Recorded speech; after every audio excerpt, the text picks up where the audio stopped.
একবার মরে ভুলে গেছে আজ মৃত্যুর ভয়।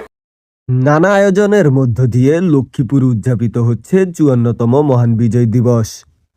দিবসটি উপলক্ষে সোমবার সকাল ৬টা ৩০ মিনিটে ৩১ বার তপধ্বনির মধ্য দিয়ে বিজয় চত্বর স্মৃতিসৌধে পুষ্পার্ঘ্য অর্পণ করেন লক্ষ্মীপুর জেলা প্রশাসক রাজীব কুমার সরকার।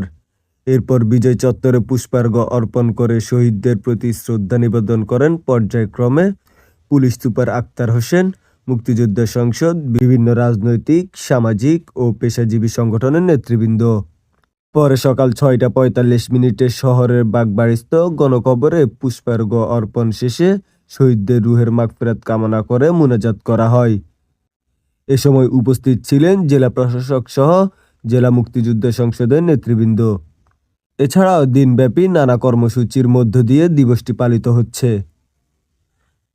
News desk, Lakshmipur Times.